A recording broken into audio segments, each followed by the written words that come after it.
thought that I was capable of handling the responsibility that is a rolly chair did not know me very well. Whee! Hey guys, Peter here, and welcome to Office Hours with Professor Politics. We are here in my office, and this is a brand new thing that I'm going to be introducing to the channel, and I am really excited for this. It's been in the works for a little while, so, I'm really stoked to be able to finally share this with you guys. So I have two goals for this new series. First and foremost is I want this to be a place where I discuss and respond to some of the comments and questions you guys leave out in the comment sections of the regular videos. I've just been noticing that so many of you have been posting just some awesome and mind-blowing new perspectives on things, and they really get me thinking, and I really want to be able to respond to them and respond to you guys. So this is where I'm going to be able to respond to some of them. I wish I had the time and the manpower to respond to all of them, but I will be able to respond to some of the new comments on the videos that we make going forward, and I'll feature them, and I'll feature you here in this new Office Hours segment. The second thing is really kind of ancillary to that, in that I also want to be able to talk about new developments going on with the channel, which incidentally we kind of have a couple of those today, so we're going to talk about those real quick before we go over to the comments. So the first new development that we're going to talk about in this video is, ironically enough, the video itself, right? The new series, and how it's going to kind of play out on the channel. So right now we have a Professor Politics video out about once every 3 weeks to every month, depending on what the concept is and how difficult it is to execute it. And so what we're going to be doing instead is that we're going to be doing Professor Politics video, 2 weeks after that we're going to have an Office Hours video, and then 2 weeks after that we're going to have another Professor Politics video. So now we're going to be getting, 2 videos a month instead of just one, so it's fantastic, it's great. I've been really excited about this. I've been working towards sort of making this viable, and I'm really, really excited to share this with you guys and to put this on the channel. Second thing is actually this sort of little contest that I'm going to be playing in each of the Office Hour videos. Somewhere in the video, whether it could be on the whiteboard, it could be on the computer screen, it could be on me, it could be anywhere, there's going to be some sort of clue as to what we're going to be talking about in the video next week.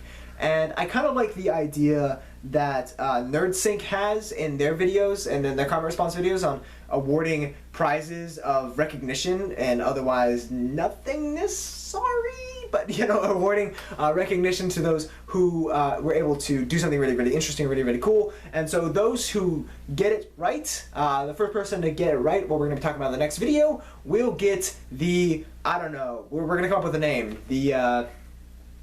the null prize. We're going to call it the null prize, based off the concept of the null hypothesis and statistics, and null obviously meaning nothing, so it gets nothing, but hey, it's also really, really important. So that's what we're going to call it. We're going to call it the null prize. So if you're able to guess what we're going to talk about next week, or the subsequent week in the Office Hour videos, then you will be the recipient of the null prize. Fantastic. I'm glad we got that sorted out live while we were recording. So those were the two small administrative things I need to discuss here. The fact that the video is going to be happening, Professor Politics and Office Hours, in which I respond to comments in previous videos, and hopefully as the channel continues to grow, we'll be able to slowly move it so that the Office Hours responds only to the video immediately preceding that, but that's in due time. And then the idea of the null prize, which I'm kind of proud of coming up with that name. That's not the worst pun I've made today. So Lava Pyro had a really interesting point to make on the Why People Hate Star Wars Battlefront video, and that it really didn't matter to him whether the game had like 1 or 2 maps, like very few weapons, and 40 FPS in terms of its frame rate. As long as he had fun, he was cool with it. And I'm really happy that you're able to have fun with this game, Lava Pyro. And I think you mentioning that kind of touches on the point that I was trying to make in the video, in that, you didn't go into this with expectations aside from just having fun. But me and I know a whole bunch of other people, we did. And so, oh, it looks like I have a cat. In case you guys are wondering, the null prize clue does not involve the cat. Yeah, she's decided that she's gonna stay here, so it looks like we're just have to answer these comments with her on. Today's guest star is Asia the cat. Like I was saying, Lava Pyro, I'm really happy that you were able to enjoy the game. But like I said, so it's good because you didn't go in with the same sort of expectations that I and a whole bunch of other people had. And like I said, that's sort of the point that I was trying to make in the video, in that if you go in with these aspirations that go above and beyond just having fun, and then the game departs from that aspiration, like it sort of sets you up to want that, and then you don't get it, then you're going to feel slighted, you're going to feel hurt.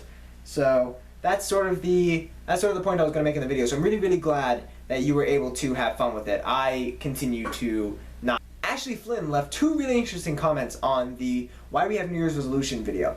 And the first one she mentioned that she thought that she was just getting better at achieving her resolutions because she'd gotten more practice and stuff like that, and then the insinuation being that after I released the video that she kind of is doubting her ability to achieve her New Year's resolutions. And that's not what I hope to do at all. Right, Kitty? That's not what I hoped to do at all. I didn't want anybody to doubt their ability to accomplish their dreams. You should always strive for your dreams whenever reasonable. I mean, that's what I'm doing here, right? And that's what we all should be doing. That's what we all do.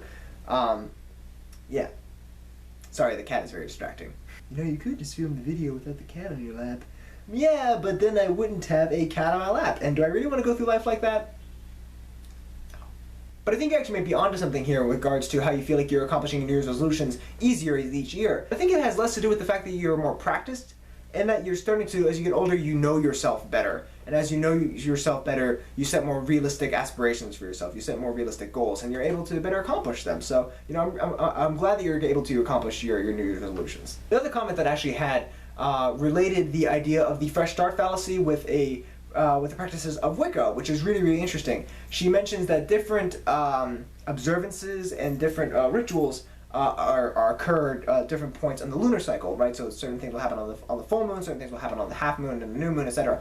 And that's really, really interesting. That's really, really cool. It's something I did not know about Wicca. And it's really, really cool that you're able to draw a comparison to that in the fresh start fallacy. But there is a very subtle difference here that I don't think I really communicated very well in the video. It's not illogical for us to use celestial objects to sort of help plan things out. I mean, the changing of the position of the sun in the sky helps us know when seasons are, and that's important for crop development. So that, I mean, that's obviously important. The idea of the fresh start fallacy comes from when we construct demarcations of time. Like, we did not create the full moon and the new moon, but we did create Tuesday, and we did create Sunday and Monday, or whatever day you decided to start your week off of. And so that fallacious idea that it's a brand new week, thus we could be able to do this thing now, rather than now, we should wait to do it later, rather. You're coughing? You're sneezing! Your hairs are everywhere on me now! So, I mean, again, there's the slight difference that I don't think I made clear. So thank you for pointing that out. And thank you also for teaching me that thing about Wicca. That's something I did not know. And today I learned. So that was cool. Floppadoo101's comment in the White People Hate Star Wars Battlefront, however, is probably my favorite comment out of all the ones that I'm going to be going over today. And the reason for that is because he just outright employs the scientific method on my take on the video, which is genius. So to reiterate, basically what he does is he decides that he's going to go back and he's going to replay the old Star Wars Battlefront game to see if he's really remembering things accurately and to test the sort of assertions that I was making in the video.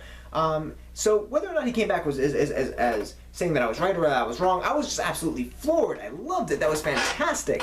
That he would go and apply basically the scientific method to this was exactly what we do as social scientists. We apply the scientific method, that idea of inquiry, to social questions. He later came back and said that he agreed with me that there was really no excuse for what DICE did, and I mean, while that may be a matter of opinion, it happens to be one that we share, Floppadoo, so I mean, that also made me happy. That was just icing on the cake. What I was really happy about was that this was science at work, and you know, as a social scientist, I am thrilled when my work gets checked and when it becomes verified, even if it is verified to failure, because that is how science progresses. And I'm really, really excited that you and other members of the audience embody that in your day-to-day lives. So that is just fantastic. That I could not have been happier after reading that. That's all the time we have for Office Hours today. Thank you guys so much for watching. I hope you guys managed to catch the clue for the null prize. Again, I want to reiterate that it was not the cat. The cat she decided that she wanted to be involved in this video one way or another. So, you know, there we go. There was the cat. I'm looking forward to seeing you guys again in 2 weeks with another Professor Politics video. Until then, thanks for watching. I'll see you next time.